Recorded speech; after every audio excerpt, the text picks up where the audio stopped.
Welcome to On Contact. Today we discuss the arrest of Julian Assange with the historian Vijay Prashad. You know, if Chelsea Manning hadn't decided to download that material, if Julian Assange and the WikiLeaks organization hadn't decided to put that material out there, you and I, who know these things to be true because we've seen them, would never have been able to talk about these things in such an open way. And yet, that's not the conversation. The conversation became about Assange's personality, about what he had done in Sweden, and so on. The arrest of Julian Assange eviscerates all pretense of the rule of law and the rights of a free press.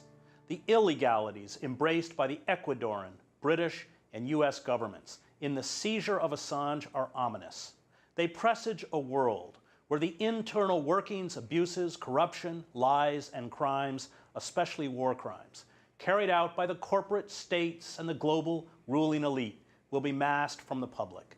They presage a world where those with the courage and integrity to expose the misuse of power will be hunted down, tortured, subjected to sham trials, and given lifetime prison terms in solitary confinement.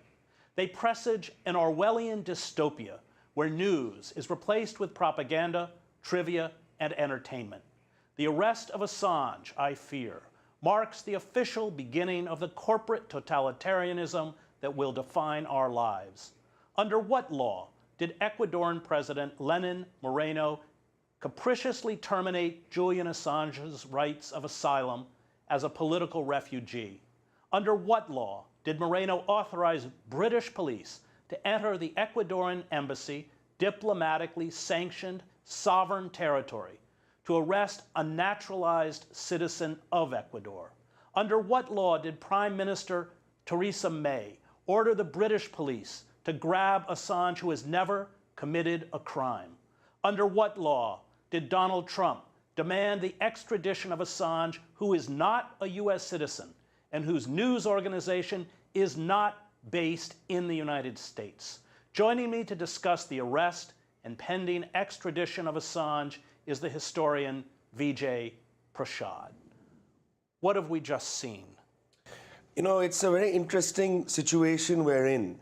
You and I have been and reported directly from very ugly situations.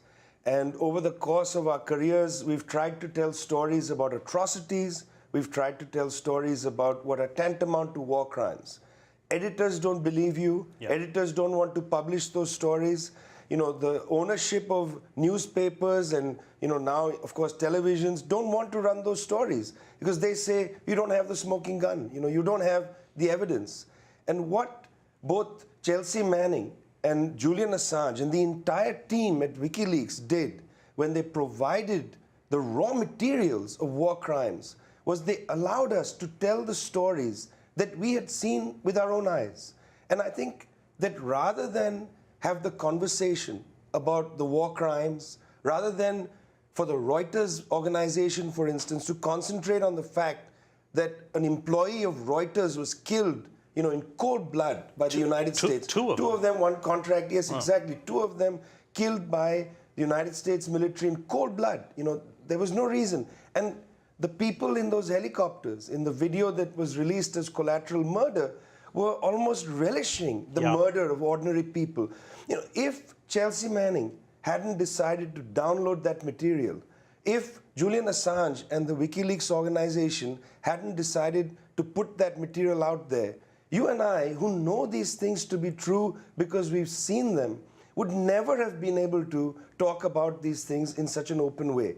And yet, that's not the conversation. The conversation became about Assange's personality, about what he had done in Sweden, and so on. We know very well, Chris, that the arrest or really the violation of Ecuadorian sovereignty on display in London, we know that that has nothing to do with what Julian Assange is purported to have done in Sweden. This is entirely to put the genie of American war crimes back inside the bottle. And yet the press has, and I read every article on Assange, including the editorial and Michelle Goldberg's horrible column, has just bought into this narrative without seeing that this is an assault on the ability of a press to shine a light into the inner workings of power, and in particular, empire. That they are going after Assange. They found a kind of legal trick. They'll charge him with attempting to assist Manning to change a password, which even they admit he wasn't able to do. But that's not why they're lynching him. They're lynching him because he embarrassed them and exposed their crimes, and it was a bipartisan effort, because later we got the Podesta emails that showed the mendacity of the Clinton campaign on many levels, or $675,000 to speak in front of Goldman Sachs, a sum so large that it can only be considered a bribe, the millions of dollars that Saudi Arabia and Qatar, the chief supporters of the Islamic State, gave to the Clinton Foundation, the fact that the Clinton campaign worked to make sure Trump was the nominee, the kinds of statements that she made to the financial elites about how they were the best people to run the economy, which contradicted everything she was saying in the campaign, how she got the debate questions given to her in advance, leaked to her in advance. And you can argue, I suppose, that the public doesn't have a right to know this or to know about the crimes of empire, but I don't know how you can then call yourself a journalist. Well, let's be frank. I mean, we know what has happened to the journalistic profession. You know, I prefer to call many of my colleagues stenographers of the state. You know, people just take press releases from the government, or they accept what an official says. I mean, you just need to read a story. What is the sourcing on the story? An official said, right. Another official said, a third official said, a fourth official said. I mean, have you tried to verify the information? I mean, what is your moral standard? The moral standard of what appears in corporate media is largely the morality of the state and of the national security system. They take that as ipso facto completely true. Now, that's a problem for me, because I understand the profession, the tribe of journalists, to be people who are constantly asking questions, not accepting a press release as the finished product. But what we see is so many times people just rewrite the press release. They rewrite the statement made by a president or some national security official and put that out there as the news. I just want to say, something very important, that, Julian Assange was already in the Ecuadorian embassy when the Podesta emails were leaked. Right. What they are really going after him for was the leaks that came through Chelsea Manning. Because what Chelsea Manning, who is in fact an international hero and should not be right now in prison, what Chelsea Manning showed us was, of course, as I said, the collateral murder video. But much more than that, she deeply embarrassed the United States government for the way its diplomatic corps was operating during, for instance, the Arab Spring, where they were colluding with Mubarak in Egypt to try to maintain his power, despite the fact that there were huge numbers of people, not only in Tahrir Square, but across Egypt. It also showed you, and this is very important for a keen reader of the State Department cables, it showed you how the ambassadors were no longer actually running policy. So you saw the ambassadors in Yemen, the ambassadors in Egypt, write letters back to Washington, D.C., saying that, Defense Department officials are coming here, national security officials, and they are just sidelining us. Yeah. And what's interesting is the ambassador in Egypt's a woman, and she says in one of the cables, essentially, I'm becoming like a secretary. I'm taking notes in these meetings. These are my meetings. That's not only embarrassing. For an American citizen, that should be very chilling, that diplomacy, we see from these cables, is no longer being run in a political way by the State Department, but diplomacy is being run by the Defense Department, and even more dangerously, by the anonymous national security state. And I think that's something that the US government doesn't want out there in the public. It's okay for you and me to make those allegations, but to have the evidence for that is, I think, very significant. Well, that's an important point. I mean, you have ambassadors who will admit that they don't even know what the CIA, the station chief, is up to or doing, who they're contacting, and what they're orchestrating. They're not even informed. Is they're not even informed, which is a question about, in a liberal democracy, who is in charge of the military? Who is in charge of the shadows? You know, right after 9/11, Vice President Dick Cheney famously said, well, now it's time to work in the shadows. But who's in charge of the shadows, Vice President Cheney? I mean, in a liberal democracy, you assume that the political branch, which includes the State Department, is leading some of these, matters and is, the one you hold accountable.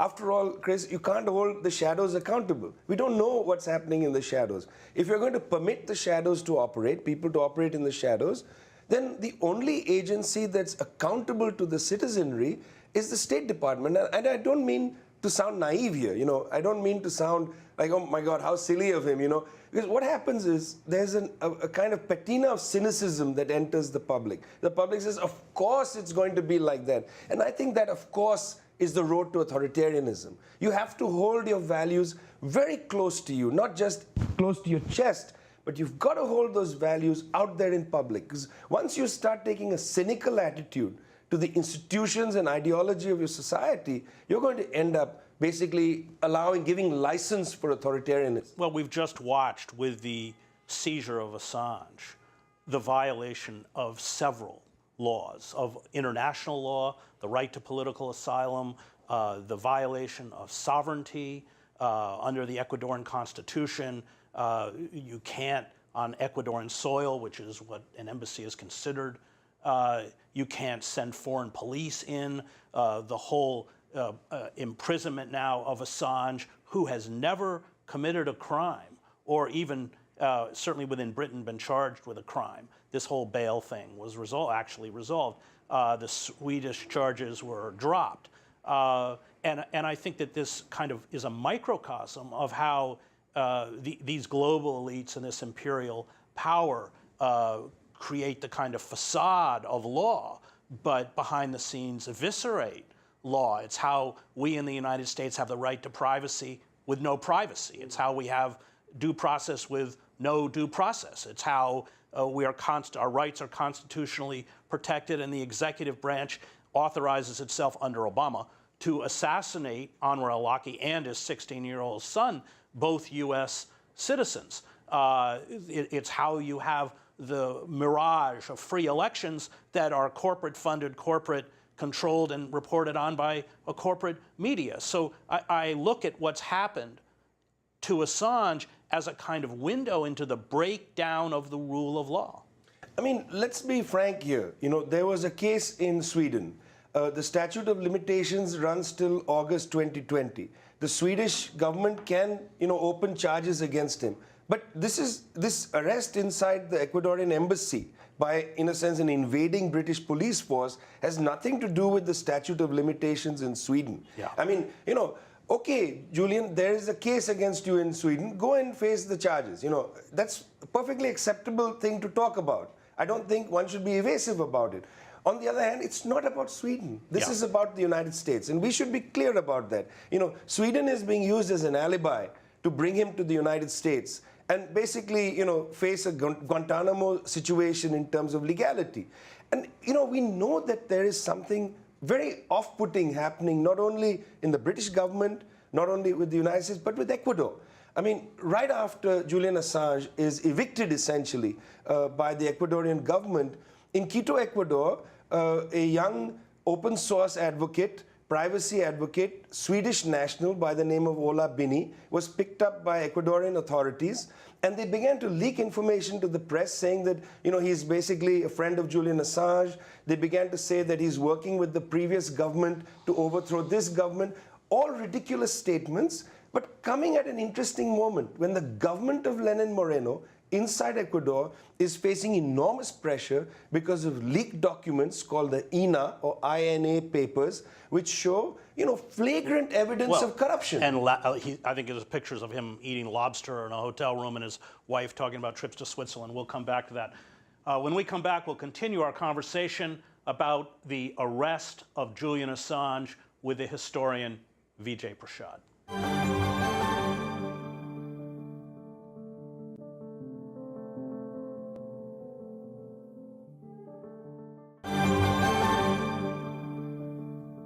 Welcome back to On Contact. we continue our conversation about the arrest of Julian Assange with the historian Vijay Prashad.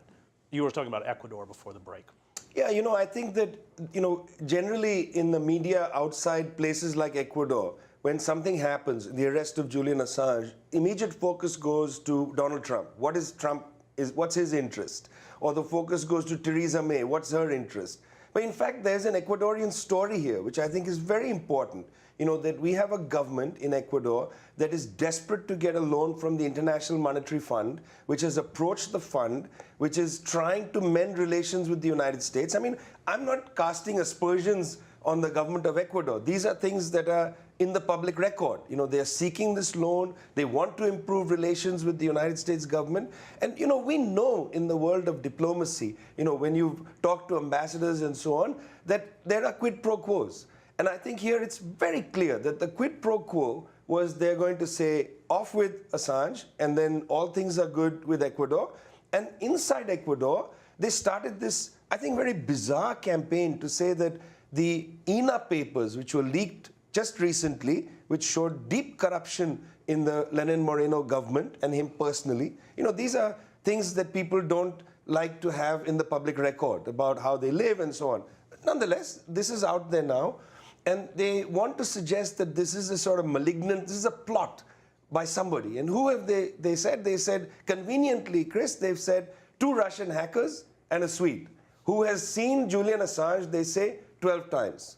And they say he travels with former government officials, Ricardo Patino, close associate of Rafael Correa, and that they are, doing We should say Rafael Correa, the former president who gave Julian Assange political asylum. Right, and then worked closely to get him his citizenship. And is now living in exile. And is now himself living in exile in Europe, exactly. So they concocted this, quite delicious story, which media loves a delicious story. My God, Chris, 2 Russian hackers. Right. The moment you've got a headline, 2 Russian hackers, it's all now, it's all done. Well, they shut down the electric grid in Vermont.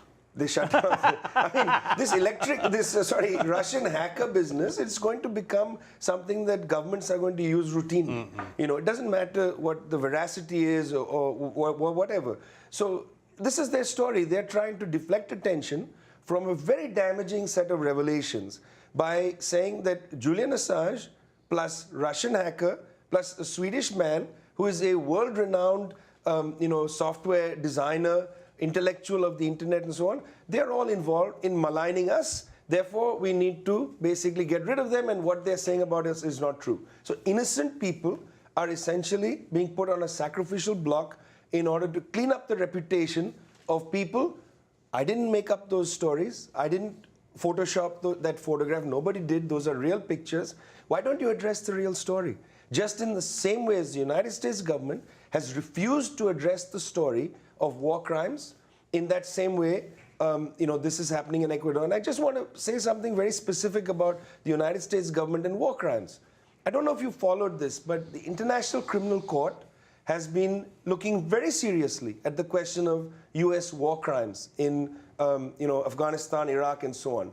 And the chief prosecutor of the International Criminal Court, Fatih Bensouda, normally comes and addresses the UN Security Council, and she gives a report on what the ICC has been doing, the criminal court, what's in the docket, what are they looking at, and so on, basic, But to enter the United Nations in New York, she must land in John F. Kennedy International Airport, which is sovereign US territory. Well, last week, they were informed that the visa that permits her to land in the United States so that she can come to essentially UN territory in New York City, that visa is not guaranteed. So, I mean, what is going on here? You don't want to actually talk about the real issues. Actual textual and visual evidence of war criminal activity in one case, the United States. In the Ecuadorian case, you don't want to talk about actual evidence of corruption, personal corruption plus institutional. You don't want to talk about that. So you start demonizing people. Well, in a functioning judicial system, the people who committed the war crimes that Chelsea Manning exposed would be put on trial. But of course, Chelsea Manning is in a jail cell because she is refusing to go before the grand jury that is investigating Assange without her lawyer.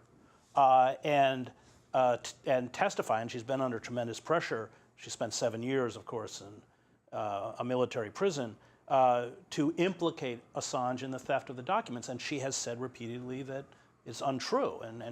And the pressure, especially under solitary confinement, she tried to commit suicide twice in prison. As we all know, that in these dark sites, and certainly if Assange is extradited, he won't be flying back on a British Airways flight. He'll have a hood over himself and shackled and enter that kind of underworld that is so well known to many Muslims around the globe. I want to talk about the concerted effort to smear Assange. There was a leaked Pentagon document prepared by the Cyber Counterintelligence Assessment Branch, March 8th, 2008, and it called on the U.S. to build a campaign to eradicate, this is in quotes, the feeling of trust that is WikiLeaks, and their center of gravity, in quotes, and destroy Assange's reputation. And this began and was essentially the press became the echo chamber for this. You know, you spent a lot of time at the New York Times. And if you and I were sitting there in that beautiful office in New York City, you know, gorgeous office, and we somehow were in an editorial board meeting, I would imagine that you and I would insist that today's editorial, that is the day after Julian Assange has been picked up from the Ecuadorian embassy, today's editorial must lead with that quotation. We must show, as a media house, that there has been an attempt, a conspiracy even, an attempt to create distrust in an organization that has revealed this important material, which we also reported on. Yeah, and they destroy it financially, which they did, by blocking its PayPal accounts and everything else. And then they use their considerable resources because WikiLeaks and Assange, at a certain moment, was a hero. Even within the mainstream press, we must not forget that the New York Times, the Washington Post, Der Spiegel, Le Monde, they all published this material. You know, that's very important. They published this material. In other words, that at the time, they understood the value of the material. Even though they hedged and they did this and that, nonetheless, they published the material. That means that they have amnesia about their own sense of trust of that organization. And that's what I think should be something we remind them of. That, you know, you utilized the material when it was convenient to you. When the United States government said, smear their reputation, destroy them, and then you join the bandwagon. I would just say, coming out of the New York Times culture, what Assange did was shame them into telling the truth. And this is what the alternative media traditionally does to the commercial media.